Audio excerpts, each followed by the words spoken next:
Well, it is now autumn, and it's not raining, and it doesn't plan to rain really much for the next week or so. So I definitely have some problems here.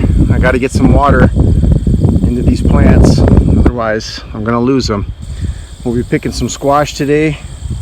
I did try one last week, and Mom and Dad says it was delicious. So we'll get them out of the ground, and then, like I said, my weeping mulberry here looks like it's wanting to die because it obviously needs water. I need a lot of water, and I don't have time to put it in the ground. Even if I did, I'd still have to water it. So my pump broke, and I'll have to take a look at that, and maybe I'll show you what happened there. But let's go try and find, I'm kind of just setting up a half-ass way of watering right now. So that's what we're gonna do. We'll get some water on some of these plants that I planted last weekend, and that's what we're gonna do. So let's get going. Okay, we got the pump out of the pond there, or out of the creek, and you can see this whole top housing is moving. So I have to take this housing off here, get at that top end and see what's going on. Did I snap a bolt? Who knows what happened? So let's just find out, and if I can get the answer, I'll show you. Alright, after taking it apart, I found that the two studs were broken off into the body. Another stud was broken off where the nut holds it on. Obviously these Champions are not good. I do not recommend them. I did get a good deal on it because it was on sale, and they don't make these anymore really. I think they're obsolete now. You can still find them online, but they don't sell them at Canadian Tire anymore, not this particular model. But I don't recommend Champion. Obviously they use very low grade metals and stuff, because that should not have broken off just from vibration. So we're gonna kaput it, and what we're gonna do is we're gonna upgrade, and we're gonna go look for another pump. Won't be today, probably won't be next week, but maybe for the next season we'll have a new pump. And I just got to figure out how I'm gonna water my plants for now until I can get some rain. But let's keep going and move on, and we'll get up and do something else. What's up, Barney? Oh, what's up? What's up? What are you doing? Good morning.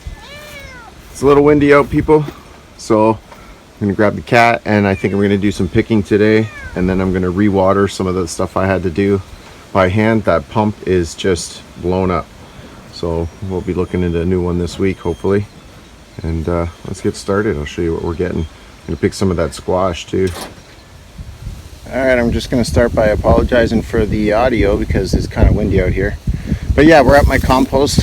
So I just picked a bunch of pears off the ground, and I took another bucket. I got another bucket so far, but we'll show you the tally later. I got more on the tree that I'm gonna let go until next week, and I should be able to get even more.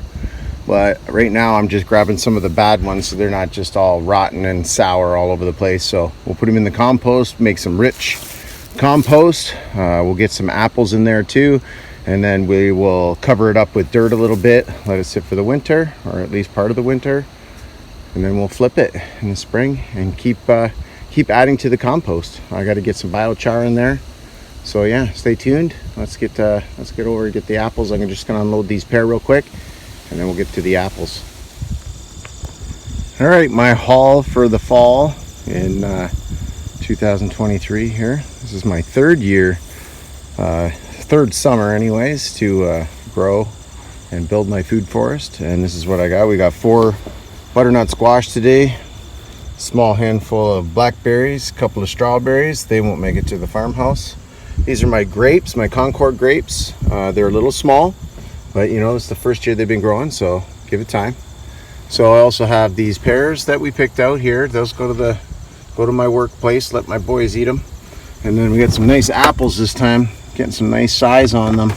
These are like, you know, quadruple the size of what I was getting before I pruned. So it just goes to show pruning really does make a difference.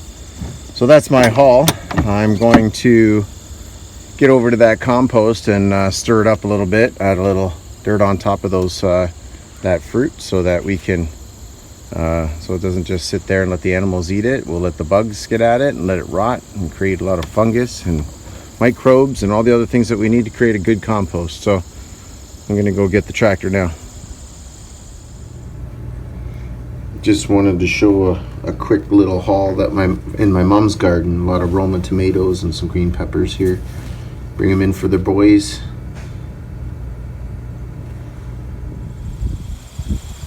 Alright, I have a bunch of apple, pear. I just grabbed some of the dirt up in my main pile, and I used some of this compost to put on top because it's nice and activated. You can see the worms all going to do their job, so we'll leave that for a little bit. We're going to go try and get some charcoal and throw some biochar on there, and then we'll mix it up in a month or two, and we'll see how it goes.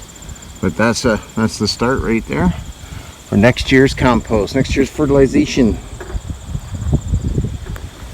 Alright, a whole bunch of charcoal ash remnants from my fire pit. I try to only burn wood in here, so there shouldn't be any contamination. So we're just going to scatter that on there. I'll give you a quick picture once we're done. And that's going to give us our biochar.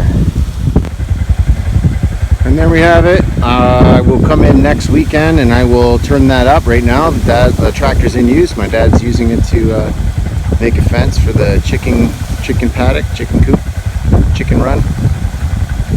So I think I'm going to leave you there, and I hope you all have a great week, and we'll see you next weekend when we're going to get more done. So let's get going. Let's get growing, everybody. Get out there and plant something. Get ready for next year.